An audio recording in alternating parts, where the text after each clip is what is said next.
Okay, Boker Tov, everybody. Nice to see you, those who I see, and otherwise nice to see your names on your black boxes. Okay, welcome to class 130 of our ongoing series on the Siddur. Okay, we'll hopefully finish up the bracha of Gevurot, the second bracha of Shmon Esrei this week.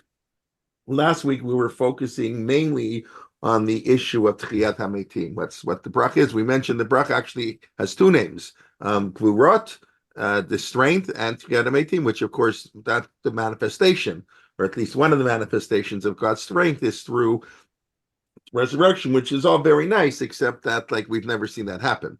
It's not like other strengths. It's interesting, actually, the bracha does not mention the Exodus or creation, which are sort of the two fundamental aspects of God's power and providence. In other words, of course, the Aseret HaDibrot begins that God took us out of Egypt. It's not really a command, a statement, and the Kuzari asked right away the famous question, why doesn't the Aseret Dibrat start God created the world? That's not our issue now. But of course, those are the two main things that, wow, God is the Yotzer Olam, Yotzer Or, Uborei Choshech, Oseh Shalom, Go. So we do, of course, mention creation. We've talked about the Exodus the whole time in the Shema, everything leading up. But and the bracha before, it's really about creation. But it's interesting that in the bracha of Gevurot, we don't mention either of those. We just focus really on Chiyat HaMeitim, and then we'll talk a little bit more on the rain aspect, which you just alluded to last week, because it's Mashiach Ruach, and the whole thing about that. It's very important. We say it now, which we'll discuss.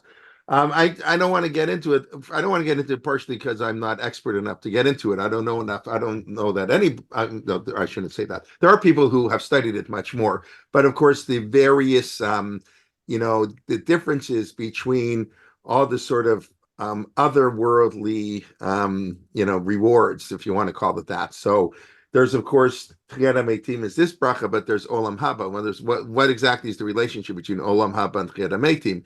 And then if you want to throw in Gan Eden, what does that mean?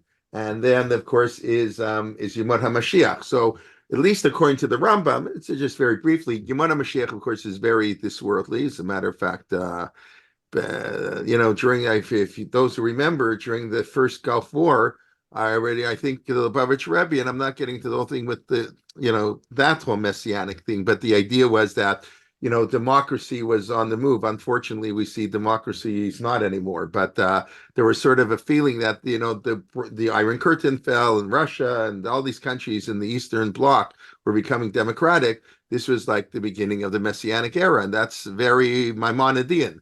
Because according to the Rambam, the only difference between our world and the Messianic world is, of course, peace. I don't want to say the only difference. That's a huge difference, but nothing's going to change. The world will be normal, and for people who grew up in the era that we were lucky to grow up in, sort of, it's changing. Like after World War II, till I don't know, 10 years ago, the world was like a very normal place, like probably the best time in world history, the most peaceful, and it's still much more peaceful than it's been historically.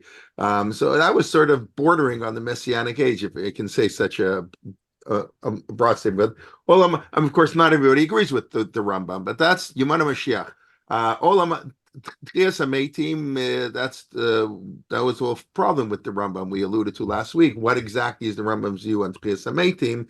Because the Rambam focuses more on Olam Haba. Olam Haba is a totally spiritual world, a world we can't relate to. The Rambam talks about that in Hilchot Tshuva. He says the ultimate reward is Olam Haba, and it's a place where the tzaddikim are sitting and enjoying the divine presence and whatever that means. But and karet, what karet means is you're cut off from Olam Haba. That's how the Rambam understands it. Tchias HaMeitim is a resurrection. That's a physical resurrection. So we're back into this world. Presumably Tchias HaMeitim, and then what happens? Then people probably die again. It's a little bit unclear. I don't know how Gan Eden fits into all this, but I just want to point out we have a lot of these ideas, these nice rewards, but we're not clear what they are and how they interact with each other. And obviously, nobody knows, and different philosophers have different views. And the bottom line is, as I always like say, it doesn't matter. Who cares? I know that's a little bit flippant, but let's take a look. Well, this year's not a double parsha, but when it's Bahar Bechukotai, so next week we're going to read about the rewards. And what are always 1,000 times we say it in Shema.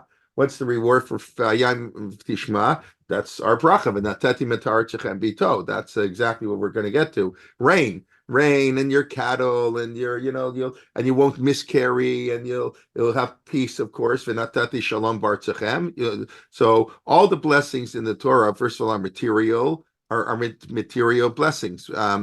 For whatever reason, whether the people who got the Torah couldn't relate to it, whether we understand it much better, but the bottom line is the Torah is very, I've said many, many times, the Torah is very this world interested. The Torah is not really concerned with the world. That's not our job. Don't worry. And then we know there are lots of stories with Gedolei Yisrael. People say, when the Mashiach coming?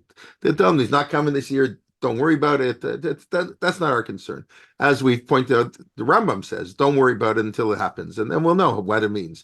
So anyways, I just wanted to point it out, and it is hard. We mentioned last week, we talk all the time on Chiyas HaMeitim. It's really a great statement of faith, and to fully, we say a lot of things, but to fully appreciate it is very hard, very hard. The second part, of which we'll talk about a little bit more now, is Mashiv Ruach Murid Geshem. That's the only, I think that's the only reference to rain, but it's very rain is Chiyas HaMeitim. That I think we did discuss last week.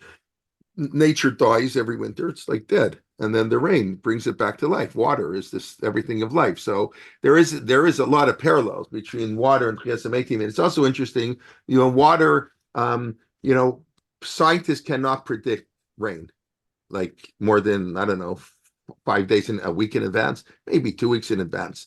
And they're wrong. I don't know, they're right most of the time. People like to make fun of the other man, but they're usually right. They usually are right. But it's an amazing thing. We know the next eclipse. People already asked us, please go. We're planning a Jewish history trip to Spain this summer. So there's gonna people. We already got a couple requests. Can you do a trip to Spain in 2026? Because in August 2026, the next eclipse, the big eclipse that they had on when was it? April 8th, I guess, right? Yeah, well, yeah. So there's gonna be one saying we know 5,000 years in advance when the next eclipse is going to be, when the next comet is going to show up. Next one will be in Iceland, not in Spain. Right, but the one in Europe, in other words, there's going to be one in Spain in 2026. We're doing a trip to Spain in 2024. Let's do a trip. People ask us, why don't you do a trip to Spain in 2026 so we can see the eclipse? Or not see the eclipse, whatever, I guess, not see the sun, or whatever it is. But it's an amazing thing that we can predict all these things hundreds and thousands of years. Even the ancients knew how to predict a lot of these things. They say that's how Columbus, when we were in Portugal last year, right? There's a whole story now, if I remember it correctly. Columbus was they were gonna kill him, and he knew there was an eclipse coming or something.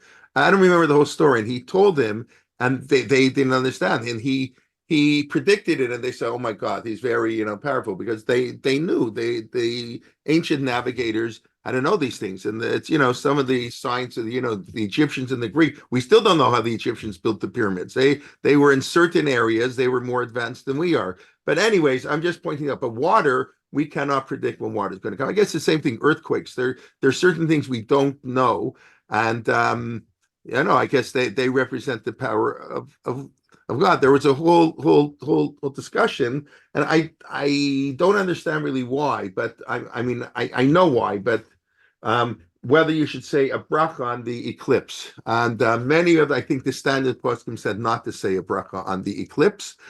Some say we should say. Naturally, you think you should say a bracha. The 9th chapter in Brachot, in the Mishnah Brachot, talks about all the brachot we make that aren't part of our davening, Birchan Hamazon or Shema. That's the first 8 chapters. Our Kriyat Shema, Amida, the Shmon Esrei, and Birchan Hamazon. Those are the first 8 chapters of Masechet Brachot. Talk about that. The 9th chapter talks about if you see a place where miracles were done. That's what begins to the Jewish people. And what brachot do you make on earthquakes, hurricanes, the mountains, the deserts, if you inherit a lot of money, when somebody passes away, Baruch Dayan Emet. So all those extra, you buy new clothes, all those brachas, Shechayanu Tov Emetiv, they're all Osem Maseh Breshit, Shekokol Gevurot Maleolam. But there's no bracha listed for an eclipse. And the reason is because I think the Gemara said that an eclipse is bad. Because probably, yeah, I don't want to get into trouble here, but probably because they didn't understand. In other words, when the sun is a symbol of all life. So when the sun is covered, I think the Gemara says it's a siman ra lolam. But I don't know. I think an earthquake is much worse for the world than an eclipse. So that's why there were people who said you should say a bracha, despite the fact that the Gemara seems to say you don't say bracha on an eclipse, maybe different type of, I don't know. But anyways, we do say brachot on God's manifestation in nature, even when it's not great. And the bracha on an earthquake is not Dayana Emet.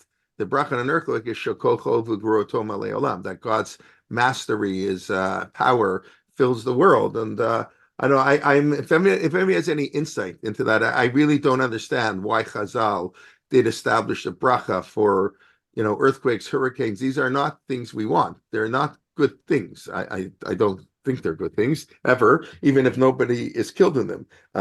But I don't know. If somebody has an explanation, let me know. But the Mishnah said it is a manifestation of God's power. But anyways, okay. So let's get back. So why is rain? How do we call rain? Okay, the bracha begins. God, you're very powerful. I do want to point out one more thing. I don't know if I mentioned it directly. It's obvious, this idea, but it's really quite beautiful. What do we say? God causes life in great kindness. He resurrects the dead in mercy, and then immediately immediately we go from helping the sick and helping the fallen and helping those who are captives. That kind of like what we've said many times. He said in the first bracha, God is awesome, powerful, and great. And then it's Osem Mishpat Yatom B'Alman V'Ger. God does the justice for the widow and the orphan. Always the greatness of God and the humility of God, as we say. The greatness of God is manifest. Perhaps it's manifest in his creating the world, but that's not what we focus on. And it's manifest in resurrection, but resurrection and helping the poor are sort of equal. And it's like we've said many times. And when Rabbi Yochanan ben Zakkai asked to save Yerushalayim, he also asked for a doctor for Tzadok, and I think Rav Soloveitchik, I always like to mention, points out that yes, he's saving the Jewish people, but you have to get a doctor for someone who's sick, and can never lose sight. And that's the challenge of great leadership. Great rabbis and great leaders who are great pastoral. One of the key roles of a rabbi, people don't see, is to be a pastor. Sometimes people just look as how big a Talmid Chacham is and how good a speaker he is. Those are important things. I don't know how being a Talmid Chacham depends what shul you're at. In many shuls, it's not really important. Being a high school principal, it's not really important if you're. And I don't mean to minimize it, but why is it important if you're a Talmid Chacham? If you're teaching kids in grade 10 or even 12, like what do the kids know? And you have to know more than them. You have to be a great teacher, a great pedagogue, and you have to have vision and warmth and empathy, all kinds of wonderful things. But being a Talmid Chacham is not so important on the list of priorities for a day school principal, nor should it be in many shuls as a rabbi. It's in certain shuls, maybe that's very important. Again, not to minimize it, but we sometimes, we become so focused on learning. There's so many other things that are important, and you don't have to be the world's greatest Talmid Chacham to give a shir. Anyway, but that's what. But very often people get so involved in upper level things that they forget about the person whose need is mentioned many times. Rav Chaim said Rav Chaim Soloveitchik, the role of the rabbi is to take care of the poor and the orphan and the widow, and when to close the Gemara. Rav Chaim was very famous that when single girls got pregnant, it's not a modern invention. Matter of fact, I'm guessing it happened way more 150 years ago. They didn't have birth control, so I imagine many more single girls from homes, got pregnant. Today, doesn't happen so often because they know they use birth control. So these are so it was well known that Rav Chaim the people would leave their babies with Rav Chaim. I'm not making it. I mean, So Rabbi Kelman, excuse me, but I'm just reading now My Father's Journey by Sarah Rieger. So her grandfather was Simcha Zelig Rieger. Yeah. So she writes, her grandfather wrote a memoir. Yeah, okay. Her father wrote a memoir, and he describes how his father told him that he would be sitting with Reb Chaim learning at the dining room table, and then someone would throw a baby in through the window. There you go. So that was, I didn't know about the window. I knew about the baby. I don't know about that either. I didn't hear that, but it's just like a first-hand account of that. The right hand man, right? So that's well known. People, the greatness. You see, people say the problem is Rav Chaim was such a genius, was such a Talmid Chacham. We forget about how much of a Baal Chesed, how amazing his acts of Chesed. Because we focus the genius of Rav Chaim. He changed the entire methodology, how we learn Gemara, the whole Brisker Dera, which swept the world, and people use his analytical greatness and all the stories of the genius of Rav Chaim. But we forget his chesed, his greatness was being a Baal Chesed, and that's what he said is the role of the rabbi, to be a Baal Chesed. The role of a Rosh Yeshiva is to be a Talmid Chacham, but the role of the Rav is to be a Baal Chesed, and of course the Rav is the posek, not the Rosh Yeshiva. I mean, that's a whole other issue, but never until after World War II, never was a Rosh Yeshiva allowed to paskin shilas because they lived in an ivory tower. As they should. They're living in we need ivory towers. We need university research centers. We need lahavdil, whatever, universities, kolalim. We need that. But they're a little aloof from the people. It's the purpose, the Rav who interacts with the person. Of course, then the Rav does have to know a little bit. As a consult, okay, it gets complicated in the modern world. Of course, everything in life is complicated, but that's true. And I think they say, although I don't know if it's as true, that the Chafetz Chaim was such a tzaddik, we forget about his great learning.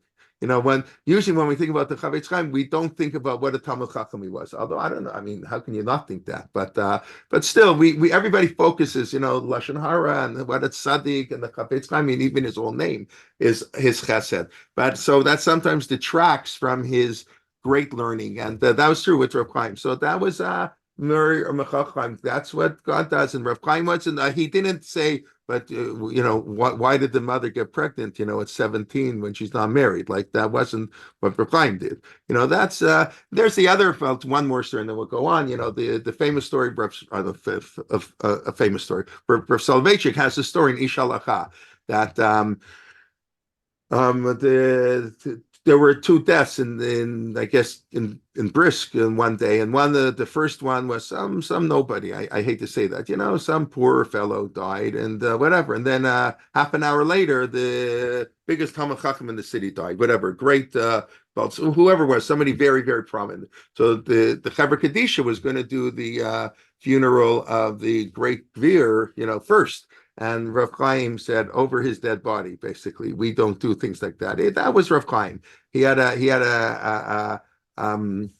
just a total focus on chesed. I also think, right? They said, what about when they didn't do a bris on the kid? That used to be common. It's becoming common again too. People don't want to do a bris, so they bury the prince. The Rav Chaim said, what does that have to do with anything? Of course, he didn't get bothered by these issues. It's very interesting.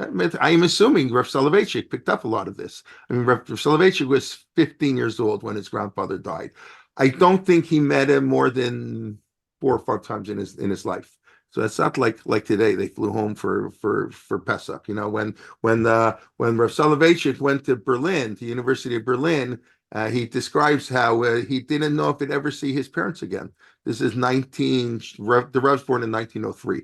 So this is probably 1925. He goes to Berlin. He's, I believe, 22 years old. He comes to Berlin. He didn't know if he'd ever see his parents again. And he didn't know about a Holocaust coming. He did see his father went to New York. He came to New York, but whatever. Yeah. Yocheved, you want to say something? Yeah, so I was just thinking that we don't have so many stories like this about the Rav, but there's one story where he would support a well-known mamzer in the community that everybody shunned. I don't remember the source I have for this, but I'm just saying he certainly we think of him as more of an intellectual, not as someone doing Right. chesed. So But he did do that's a what lot of chesed, but for some reason that didn't make it to the right. So it's the post. same thing. We think of God as this powerful God who created the world because of Egypt, but the essence of God is He takes care of the poor. That's exactly where all this is all coming from. That's we just got El Gadol. We went over that a few times already. Dvarim, where El Gadol Hagibor Banara comes from, and you see it right here. But right away, Somech Noflim, Rofech Cholim, Umatir Asurim. That's the great. Who cares? Or it's like the halacha that in a different context, but one of my favorite halachot, they tell you the Mashiach is coming. I said, who cares? We don't worry about the Mashiach. Just worry about this world. So let's say you're giving a shear. Let's say right now, let's say an announcement comes on. They do an Amber Alert. That they have those in the state. Though those in Canada, like if a kid goes missing, whatever, God forbid, they do an Amber Alert. So let's say they do an Amber Alert. The Mashiach just arrived, and the plane's leaving. You want to get there. They have a what's it called? They don't have those anymore. The planes that go faster than the speed of sound. You can still get to Yerushalayim before Shabbos. If you get to the airport in a half an hour, you could greet the Mashiach. And you don't go, you're not supposed to go. We do not, it's for the Mashiach. The Mashiach can wait. You're learning. I think the Gemara is saying, Tinokot shel Beit Rabban, more importantly, even the Torah of the children. So Mashiach can wait. Don't worry. You just learn Torah. We don't stop Torah even for Binyan Beit Hamikdash. It's in a beautiful halacha. Morris, what do you want to ask? I'm just going to say, I was looking at Rabbi Felder's commentary. I think it's the Maharsha he quotes, but he says the purpose, Chayametim and Mashiva Ruach Mordei Geshem, is to contrast like a strong man, like a strong person is known for their ability to fight, to conduct war, to kill people, right. to destroy land, and Hashem's Gevurot is contrasted to be the opposite. He's Excellent. Reviving the dead. He's bringing water. So I have that here on my notes on the bottom of the page, not in the name of Rabbi Felder. I have the names of other people. That's exactly. Many of the people point out, very good, Morris. Thank you. That what we point out, the strength of people, they can kill. Look at, to what goes on in the world today. That they can kill, and the strength of God is to bring life. Yes, thank you, 100%. That's great. That it's harder. Ezu Hagibor Hakoveshet Yitro, right? So that's the other aspect of Gevurah. Here, right? Gevurah means someone who can conquer their desire, and what's of course God does this every day, right? When there's another aspect of the Gevurah of God that again is not mentioned here, but the Gemara says, right, that we did this in the past. God davens every day. What's the tefillah? It says Vaviotim al har kodeshi, v'simachtim b'veit tefillati. I always like to point out, there are three ways to understand the pasuk in Chumash. I'm not getting the 70 drachim word. The three basic ways. There are really two, but let's do three. Number one is the literal meaning of the pasuk. But the literal meaning often is just has no real meaning. It's like I always say, answer the door. That doesn't mean to, did I ever tell you this bad joke on Get Smart? On Get Smart, remember the show? So when Agent 86, had Jaime the robot, so he would tell him to go answer the door, and Jaime would say, the door didn't ask any questions, right? Because we understand answer the door, literally, of course, what was the question? But we understand people don't talk literally. People talk metaphorically. So the Torah is the same way. So very often the literal meaning, I've said in normal sentence, literal, that's what it means. But when the Torah says there's a literal meaning, there's the pshat, the contextual meaning, and non-contextual meaning. And that's drash, without getting into all the details. The contextual meaning is the pshat, what it means in the context. And the drash is an extra level, the non-contextual meaning. So here, about God's prayer, what we did is we turned the literal meaning into a drasha. So the pasuk says, we say it on Yom Kippur, Vaviotima, we say it in the Haftorah and every fast day, Vaviotima al har kodeshi, I will bring you to my holy mountain, V'simachtim, and I will rejoice with you, bebeit tefilati, in my house, bebeit tefilati, in my house of prayer. That's Yeshayahu talking, right? That the Beit HaMikdash is a place of prayer for everybody. Because my house is a house of prayer for all nations. not just Jews, not like Mecca and Medina where only Muslims can go, right? It's for all Jews, right? I think one of them non-Muslims can go, but one of them only Muslims can go. But anyway, so we welcome everybody. So what does it mean, Beit Tfilah? What does it mean the temple is a house of prayer? It means it's a place where people come to pray. Not only Jews, everybody comes to pray. So that's the meaning of the verse. The Gemara has a drasha. The Gemara says, no. Beit Tefilati, my house of prayer means God prays. So what the Gemara is doing, it's really very beautiful if you think about it. Gemara is taking the literal translation of the verse because this my house is in my house of prayer. They're interpreting it literally like God is praying. It's my house, it's where I pray. Now that's of course doesn't make any sense. So the Gemara says that from here we learn that God prays every day, right? A beautiful idea. That it's a very difficult, but very what does it mean? A very beautiful idea, but it's a model for man that we have to. If God prays, we pray, and God needs us, and the whole idea. It's really beautiful idea. And what's then the Gemara? The Gemara is so beautiful. The Gemara doesn't get flustered.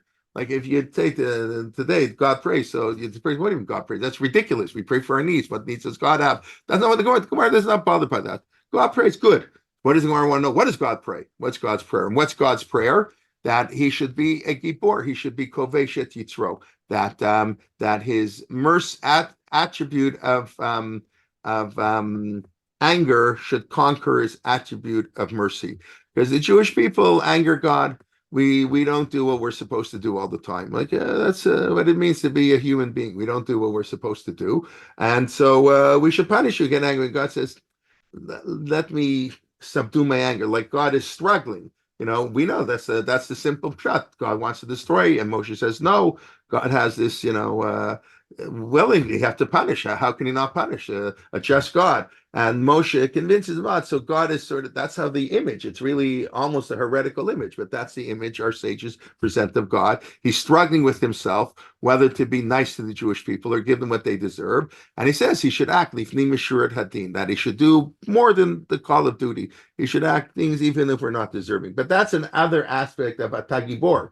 Even though it doesn't say it, but I think that's included. Atagibor, the greatness of God is to show compassion, and that's sort of alluded to. So mechnoflim, rofecholim, and it's not always easy. We have to show compassion to people we don't want to show compassion, right? It's much easier to love humanity than to love your neighbor. I don't know if reyacha really means your neighbor. Like we always love your neighbors. I don't know that that's the exact meaning of reyacha, but let's say it means your neighbor. It's easier to like the person who lives 8 blocks away than to like your neighbor, because your neighbor, he makes noise, and they cut down the tree, and they mow the lawn on Saturday afternoon, and people don't. Good fences make good neighbors. There's a reason we have such a statement. It's very nice when people get along with their neighbors, but we know many people are not such good friends with their neighbors. So it's much easier to love in the abstract. You got to love the people who drive you crazy. That's who you have to love, and that's exactly the gvura of God. He does chesed.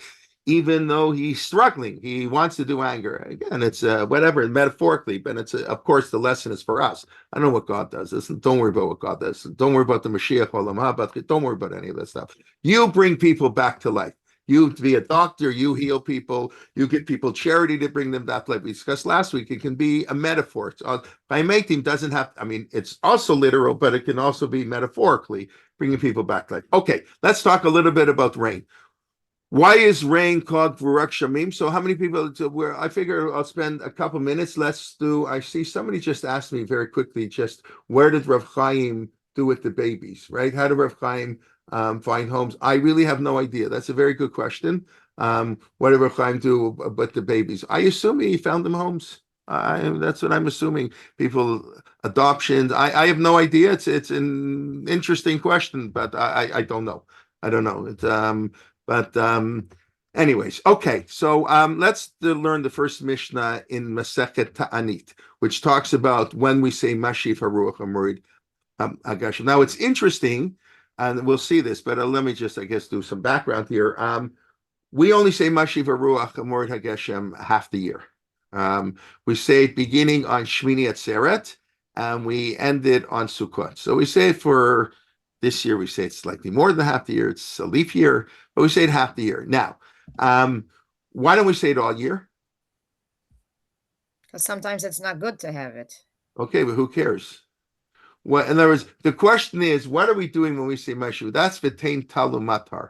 This is not a prayer for rain. Oh, I see. Uh-huh. Right. So we're going to see in one Right. minute. This is an issue that comes up in the first Mishnah in Masechet Tanit. But you have to understand, the first three brachot are sheva. We're not allowed to ask for anything. Right? But we didn't talk about it now. But there's a big problem. Many people, and it's post-Talmudic, many people were opposed to saying Zachreinu L'chaim.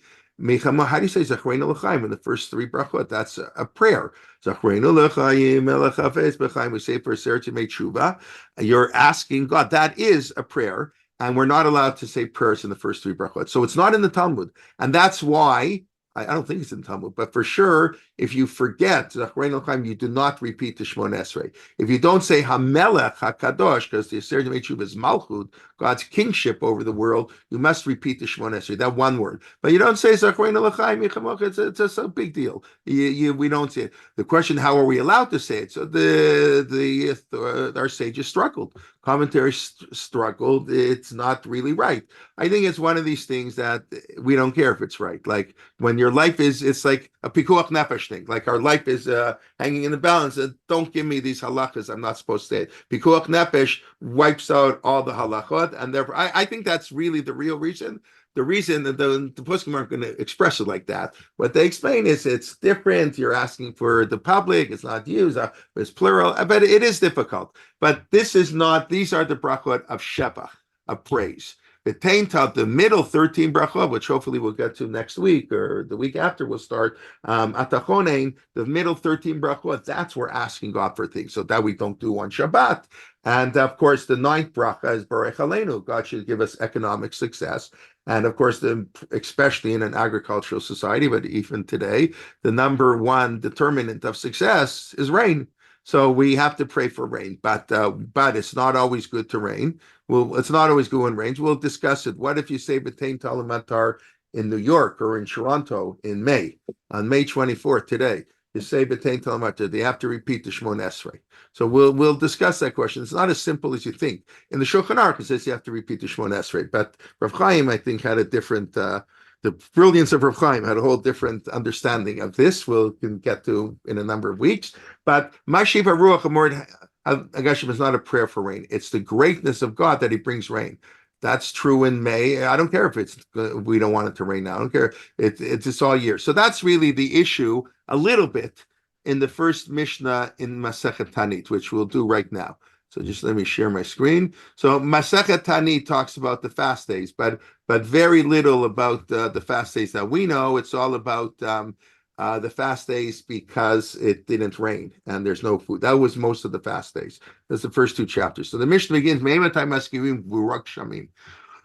do we mention Gevurot? This is what we call Gevurot Shemim, but we say it in the bracha of Gevurot, the power of rain. So Rabbi Eliezer, Omer Miyantav Rishon Shachag. You say it on the first day of Sukkot, because Sukkot is the beginning of the rainy season. But funny, why it should be by the sun, but let's see that for now. Rabbi Yeshua Omer Miyantav Achron Shachag. You say it on Shmini Atzeret. Of course, that's our practice. So Amar lo Rabbi Yeshua. So Rabbi Yeshua says, if it rains on Sukkot, that's a curse.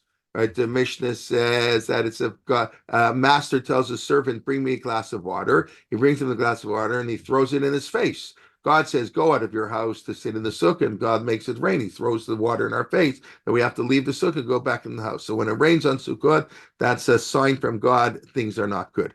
Amar lo Rabbi Eliezer. So Rabbi Eliezer says, oh, whoa. Nilo Amarti Lishol. I didn't say we should pray for rain. I just said we should mention rain. Because the first three brachot is not a prayer for rain. It's acknowledging that God is the master. He brings rain. He should bring it at the proper time. But even when it's not the proper time, I still thank God. You thank God for what you thank your parents, even if they're not doing something right now, for what they do in general. So God brings things. So Amar lo, so you should, okay. Im kein lolam yemaskir. So say it all year.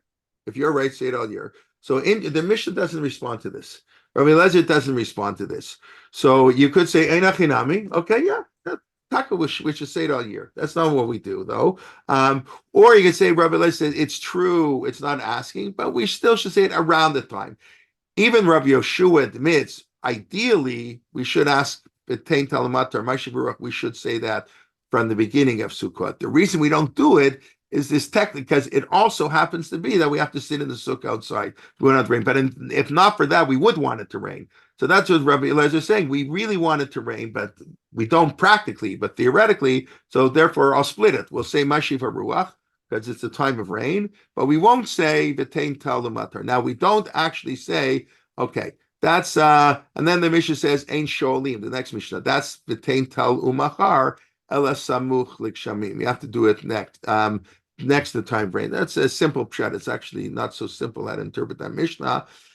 Okay, and then we just want to say, so the Mishnah continues, Maskin Gevurot Shamim B'tchiyat Hametim. So we say Gevurot Shamim, which is Mashiv Ruach Mordech Hashem, in the bracha B'tchiyat Hametim. Shoalim, the Tein Talamatar, we say in Birchat Hashanim, Barech Aleinu at Hashana Azot. Havdalah, we say in Chonein Hadat, Atachonein Adamdat, and then Atachon Atanu, because you need knowledge. Without knowledge, you can't make distinctions. Okay, and therefore, that's why the Mishnah says it's the first, by the way, this is the exact same question the Mishnah asked in Brachot. The first Mishnah is Me'ematai according to Shema. From when do we say Shema? So the Gemara says, what do you mean from when do you say Shema? Who says you have to say Shema? What do you mean from when? You're making an assumption. I don't know that you have to say Shema. And we did discuss, remember, that according to many, saying Shema is not a biblical command. It's only a rabbinic command. V'shavcha u'kumecha is talking about learning Torah. So the Gemara says, how do you know we say Shema? But even so, it's still a rabbinic command based on that verse. So it's the same thing here. What do you mean, when do you say Gevurot Shamim? Well, what do you mean, when? How do I know we say it at all? So I said, we're coming from the Mishnah. This is in Masechet Brachot that says when we mention it. So now they didn't talk about it over there. Why? But so they mentioned it here. So therefore we learn when do we mention Gevurot Shamim? So right, so where it says learn it over there, okay, we don't have to go over the whole details of the Sukkah, but whereas why did they split it? Why did it happen Brachot happen here? Fine. Okay, that's not for us. So the Gemara says, why Gevurot Shamim? When Gevurot Shamim, the power of Shamim. So Amar Rav Yochanan Mipnei Sheyordim B'Gevurah. They come down powerfully. So what does that mean? It could mean it rains like, you get soaked. It's raining strong, like Choni Hamagal. When Choni Hamagal drew the circle, right? The Gemara later on in Masechet Tanit has the famous story of Choni Hamagal, who it wasn't raining, and they went to, different people to ask for rain, and they went to Choni Hamagal. So that's why we call him Choni Hamagal. He drew a circle. He says, God, I'm not leaving until you bring rain. And it started to rain like drops. It says, no, God, no, that's not what I meant. I meant real rain. And it started pouring like cats and dogs. No, I don't mean that's too strong. No, that rain, it's Goldilocks. That one's too hard. That one's too soft. This just right. I want the rain to come down just right. And then he did that, and the rain came down. And that's why I got the name Choni Hamagal. And Shimon ben Shetach, which means it's a very early story. Shimon ben Shetach is 2 generations before Hillel and Shammai. It's really early. There's really very little Torah Shabbat Peh. Shimon ben Shetach sends him a message. Says, Il malei choni ata. If you weren't choni, I would excommunicate you. A chutzpah, the way you talk to God. You tell God, I don't like this, but what can I do? You talk to God like that, and He listens to you. Must be you got something there. So that's so you could say the way the rain comes down, Gevurot Shamim, but it also means, I think it really means more that the power of God is expressed through rain. In other words, you see that Yordim B'Gevurah means the fact that they come down. Rain demonstrates the greatness of God. And then just to finish up, the Gemara says, okay, enough for us. How do you know you do this in Tefillah? Right. So we already say it in Gevurot Shamim, the second bracha B'Tchiyat Hametim. How do you know? You have to do it in when you pray. I have to mention God's great. Maybe say it in Psukei Zimra. We say many of the other praises in Psukei Zimra. Why do you say the praise of God in rain? I mean, in Shmon Esrei. The Tanya, so this is a very important Gemara because it's about prayer in general. It says in the Shema, Lavat Hashem Elokechem v'lavdo b'chol levavchem v'kol nafshechem. You have to love God and worship Him with all your heart. Ezu avodah shebalev, which is avodah shebalev. What's worship? Zu tefillah. You have to pray. And it says right afterwards, "V'natati mitara tzechem b'toya ramakosh," that the greatness of God, again, material blessings, very practical. I will make it rain be'ito, in its proper time, and that's probably why they only want to say it like the emphasis. If it rains in the wrong time, it's bad. Then at the end of it can be tow. So therefore, that's why we have to say Mashiv Baruch Amorid Hagashem right here in this at this point in the Shema. Now it's interesting. This idea Ezu Avadasha Balev is Tfilah. This is what the Rambam quotes, and according to the Rambam, this is the source that Tfilah is a biblical mitzvah. But as we've spoken about many times, the Ramban disagrees. The Ramban and basically everybody else. Everybody else disagrees with the Rambam. And holds that prayer, there is no daily biblical obligation to pray. As I always like to point out, it's so beautiful. The Ramban says prayer is an act of kindness. God allows us to pray. We're allowed to approach God, to ask him for things. What a beautiful idea. So the simple reading is the Rambam's right. The Gemara says it. So they all interpret that's what we call an asmachta. We have a lot of this is a humongous topic that the Gemara it leans lismoch. In other words, the idea of tefillah is rabbinic, but we attach it to a pasuk.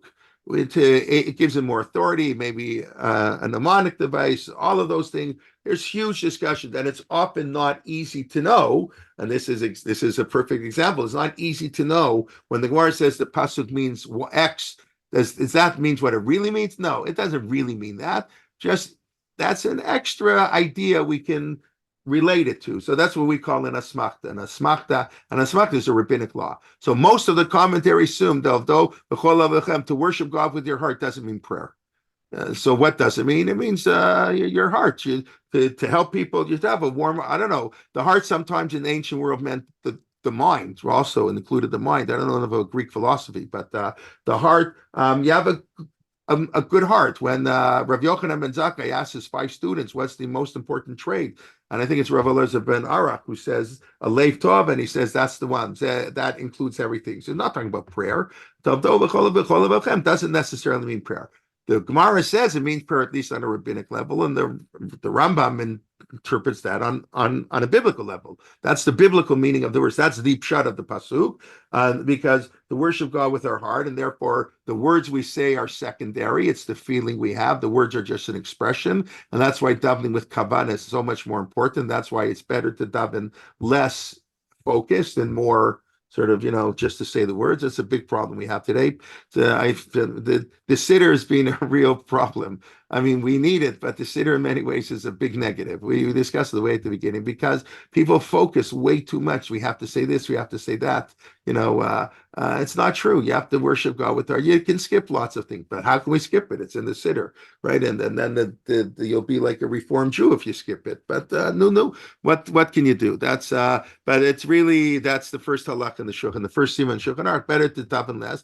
You can skip things. It's okay. I remember Rav Shechter told us not only can you skip Sukkot Zimra, that's for sure you can skip. I'm not saying you should. I'm just saying you should whatever you daven with kavanah. And if the shul is too quick, either come early or you say it later or you skip. You say you don't have to say everything in Sukkot Zimra. Rav Shechter told us the idea is you want to say Shmon Esrei. The idea of Tfilah B'tzibur is to start Amidah, and sometimes from Baruch Hu to Shmon Esrei they're so fast.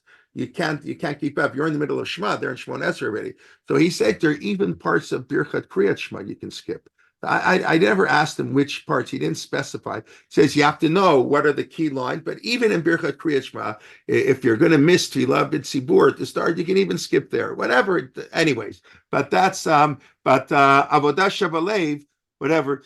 So it's not saying the words of the Siddur. Even the Rambam, when it says Avodah Shabalev, I mean, everybody agrees on a rabbinic level, it means we have to daven with our heart. You say the words, but the words are the reflections. It says, Rav Soloveitchik says, the words are the Ma'aseh HaMitzvah. They're the action. That's the technical fulfillment. But the Kiyum HaMitzvah, the fulfillment of the mitzvah is in the heart. The technical way to do that is by saying words. But that's just like when a person, Rahman al-Litzlan, is sitting Shiva. The Shiva is the mourning, the ripping of the clothes. That's just a manifestation to reflect the inner mourning, or to take a happier thing, eating meat or drinking wine. That's not the real mitzvah. The real mitzvah is to be happy. But it's how do you How do you command happiness? How do you express your happiness? So you express your happiness. The manifestation is to drink wine because that makes most people happy, but that's not the mitzvah. The mitzvah is, sorry, that's why if you're a vegetarian, you don't have to eat meat on Yom Tov. Like, it's okay. That's not going to make you happy. Anyways, okay. So that's the source of tefillah. That's why Mashiv HaRuach has to be said here. Then there's one last piece, and this is sort of the key piece in a sense. So we have to say it here about Dasha Balev. And then the Gemara says like this. This is again the comparison. What we said earlier at the beginning: rain and Tchias HaMeitim from God's perspective are the same. From our perspective, they're totally different. When you talk about it rains on, you live in Vancouver, it rains 250 days a year.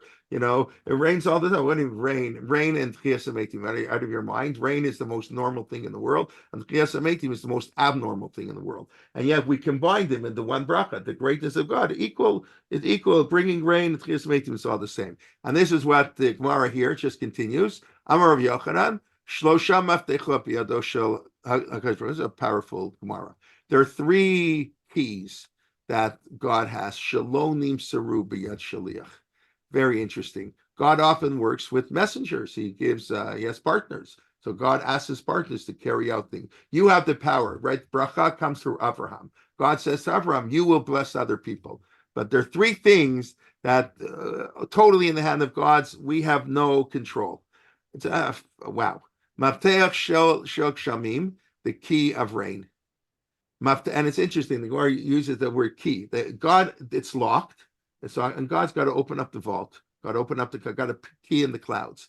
Mafteach shel chaya, the womb for a person to get pregnant. Again, unfortunately, those who struggle with this know how true that is. For other people, it's so easy.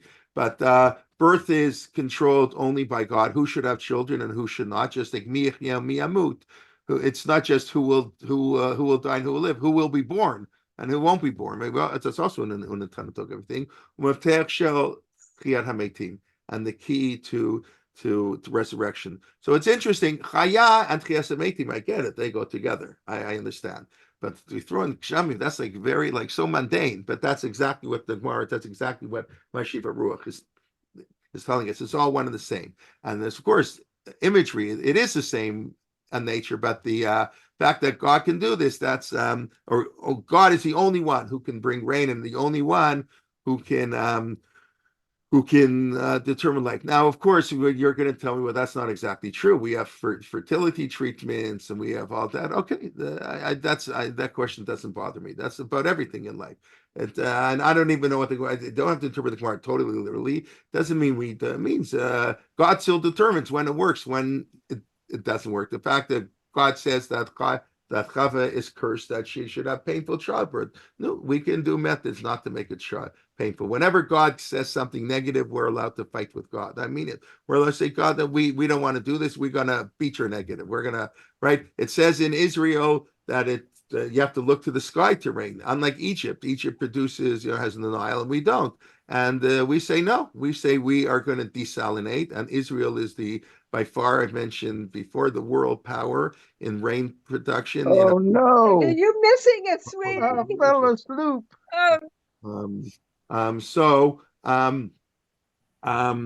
Israel, I was at a desalination plant. Israel recycles, I don't know, 85% of its water. When I was there 10 years ago, I don't remember exactly when, they told us that Israel is we know Israel is the world superpower in water conservation because the mother is necessity is the mother of invention. When half the country is desert and there's not enough rain, you need to come up with a solution. So Israel did it, the brilliance of the scientists of Israel, and they reused it, 85-90% of the water. And the next country in the world was like Spain at 25%. So I said, Lahavdil, that's like Wayne Gretzky.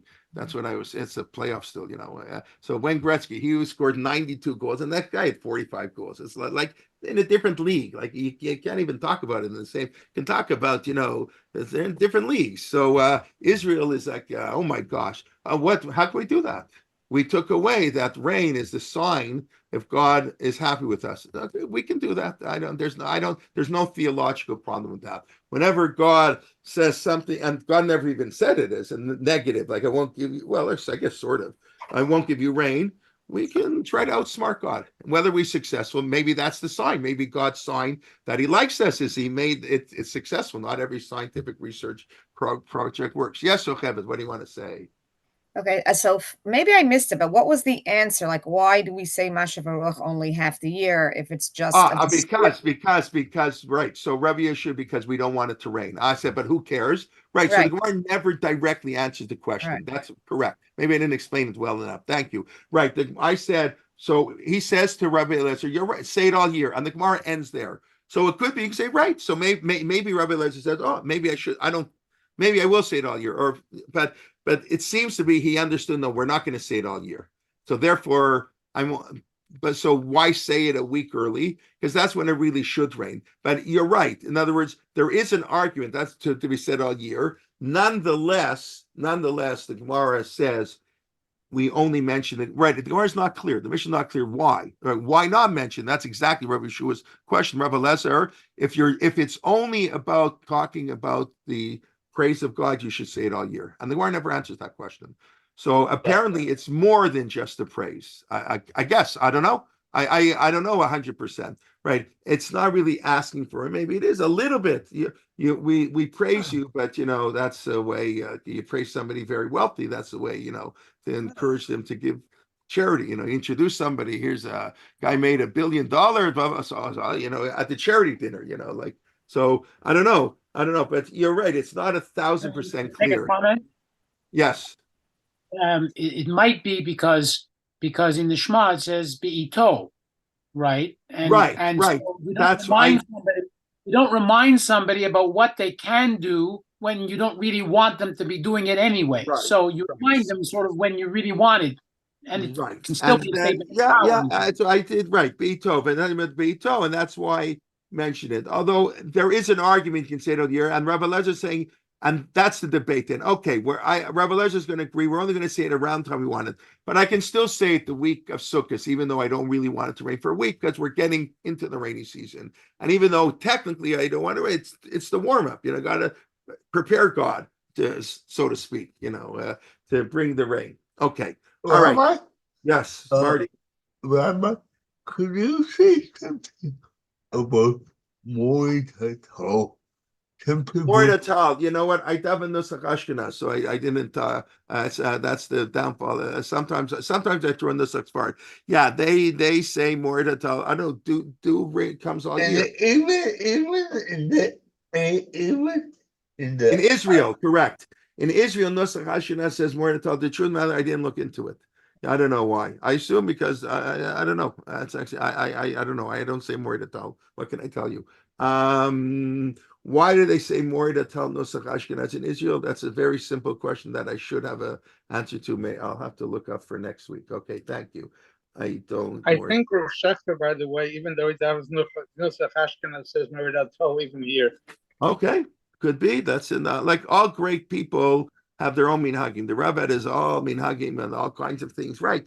Okay, that's interesting. I didn't know that. He says Moed Tal all year. Yeah. No. Okay. It's interesting. Yeah, I don't know why, but Nusach Ashkenaz doesn't say it.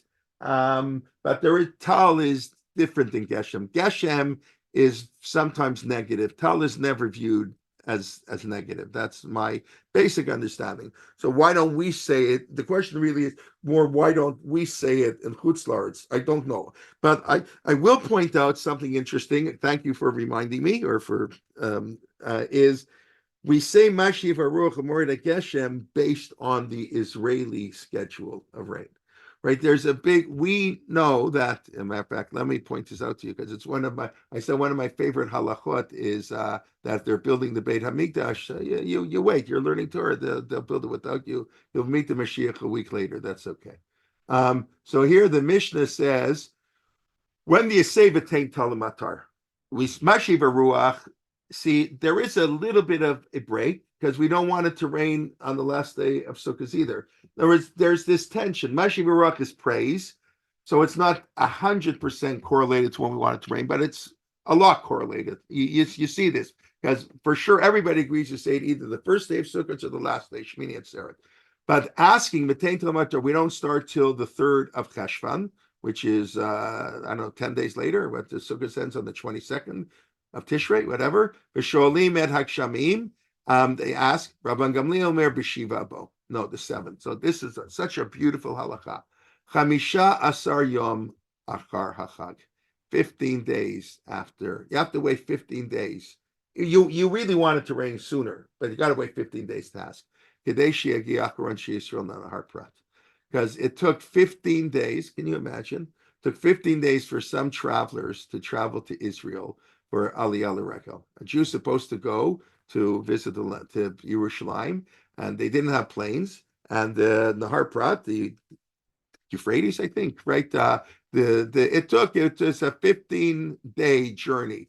So it's not nice. Somebody came to the temple to celebrate Sukkot, and you're going to daven for rain while he's traveling home. Such a beautiful halacha. The nation of Israel needs rain. The Jewish people need rain, but there's some guy who has his horse and buggy taking 2 weeks to get home. We're not allowed to pray for rain. It's unbelievable. Unbelievable. So you see, again, it's not a direct correlation. Now, we don't do that. We pray for rain and we don't have time. Maybe I can pick up on this next week, but we do it December 5th. Why that is an interesting question, but it relates to, because that's the rainy season in Bavel. That's rainy season in Bavel. So when it comes to V'tein Tal Umatar, that's based on the Mishnah and Tanis, and the right. And the Gemara right there. Oh, I understand, but why don't we do the same thing for Mashi Baruch or Morid?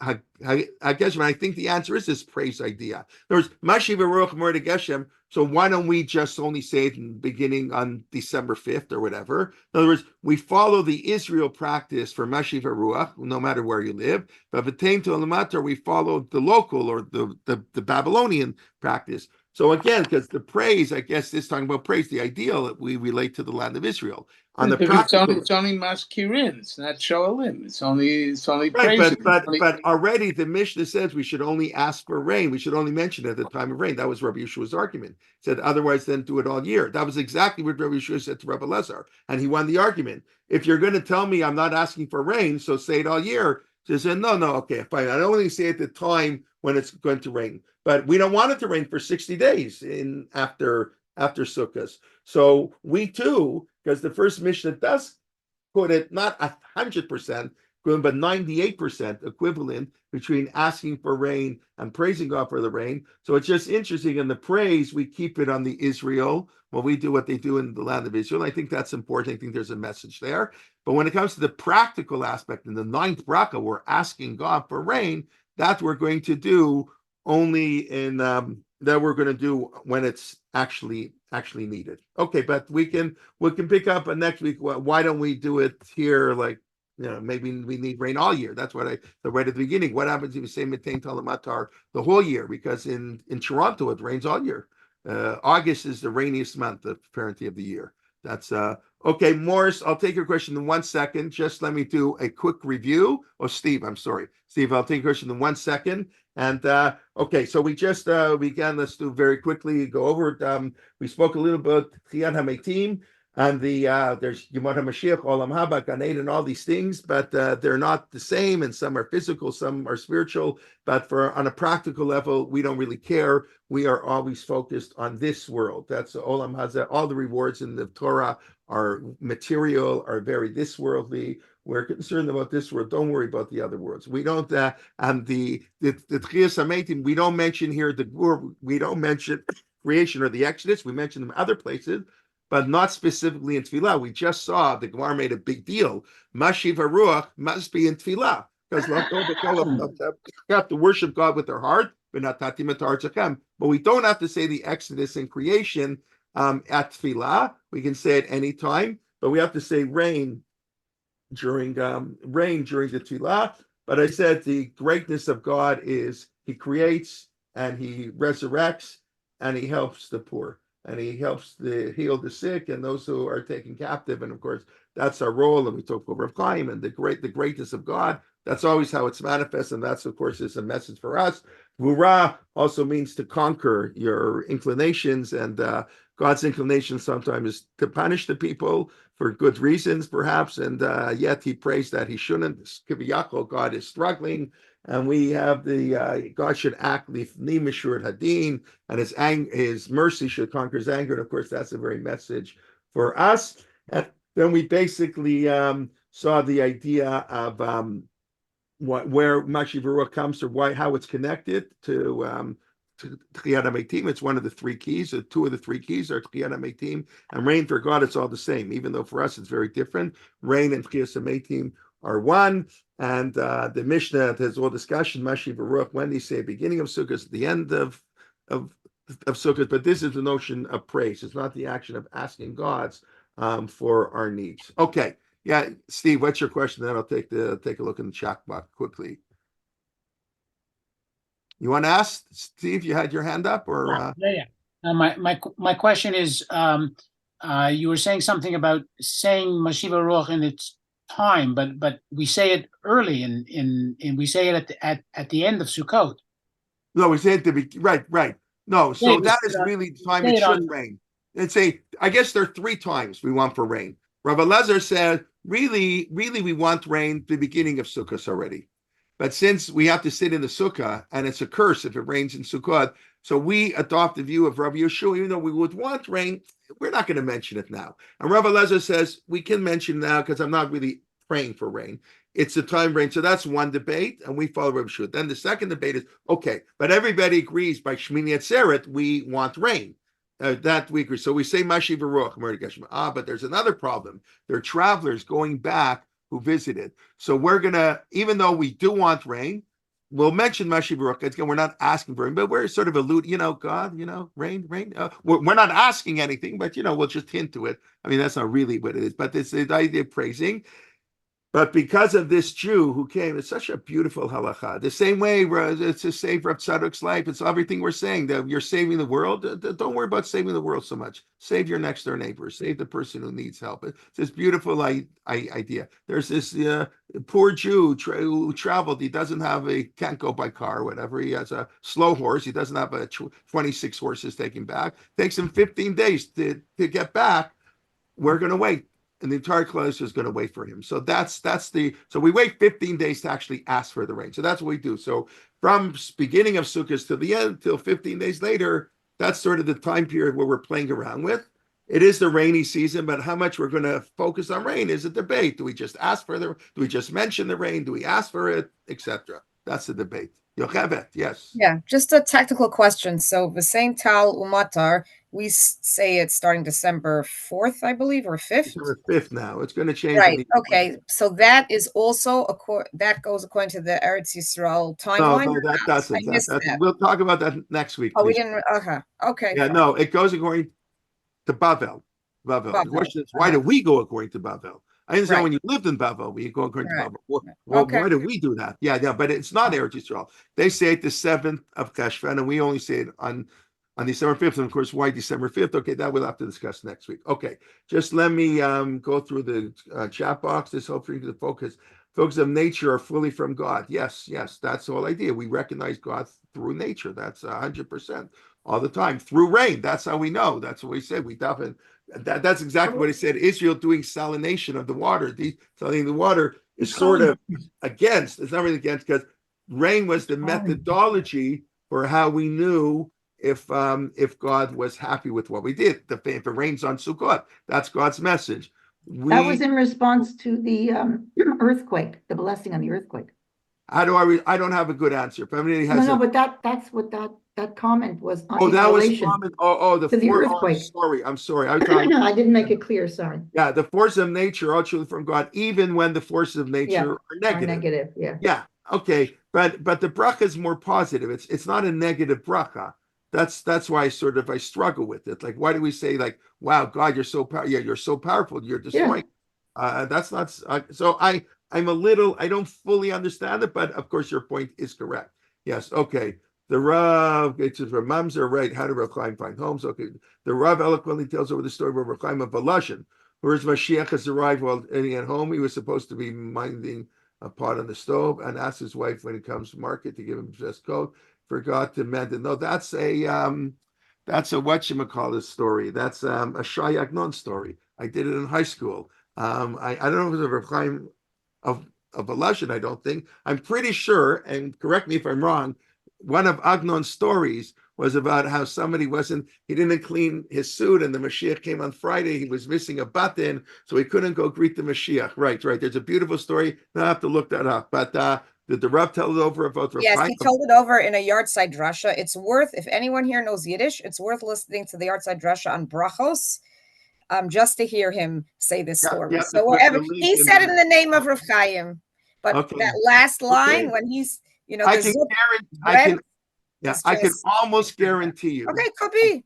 No, I can almost guarantee you that the Rav read Agnon also. Yeah, no, for I- sure he read For sure, the Agnon. red Rav Agnon. So, I could be wrong, yeah. but I seem to remember doing this story in Okay. high school. Who takes Agnon today? Now, what Jewish high school learns Agnon today? Oh my gosh! But okay, but Shai Agnon, who of course was a religious Jew, of course, and he was the only Israeli, I think, to win the Nobel Prize in literature.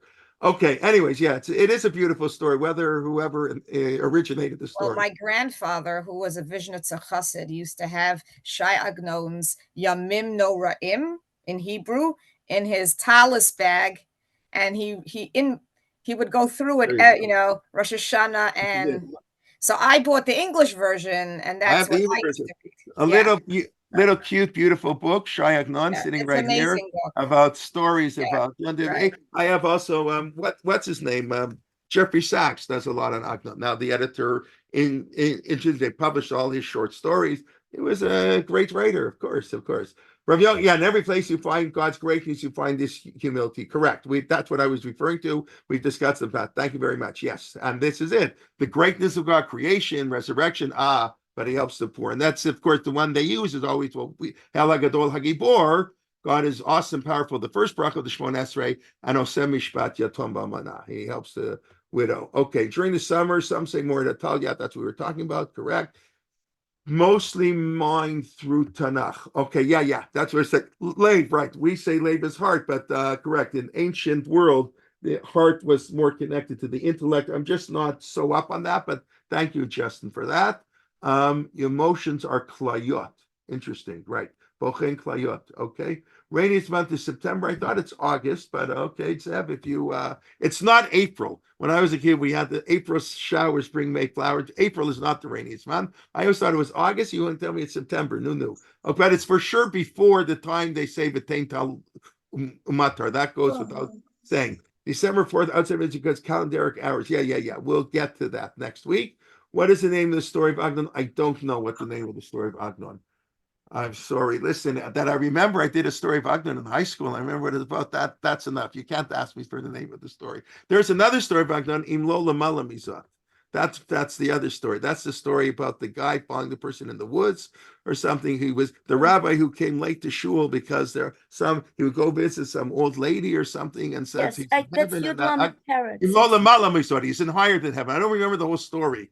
Right, but it's a parrot story. It's not Agnon. Oh, that's a parrot story. Okay, I'm sorry. He's buried in the cemetery in Warsaw, Paris, the famous cemetery where Reb Chaim is buried, an amazing cemetery. If you've ever been to Warsaw, there are 300,000 Jews buried there. Everybody's buried there, like the potpourri of Jewish history. Anyways, okay, I got to go and teach. I do have to leave. It's exam, so I can be there 5 minutes later today. But anyway, yeah, great show. Yes, very quickly because I do have to leave. I'm sorry. Any question you want to ask something quickly? Rabbi, I just wanted to say I was very fortunate that I grew up in a home where we spoke Yiddish. And so Yeah. I have listened one. I wish I knew Yiddish. My father used to yell at me what kind of home I grew up that I don't. A few months ago, actually, I listened to one of the Rob's lectures. Yeah. I unfortunately don't know Yiddish.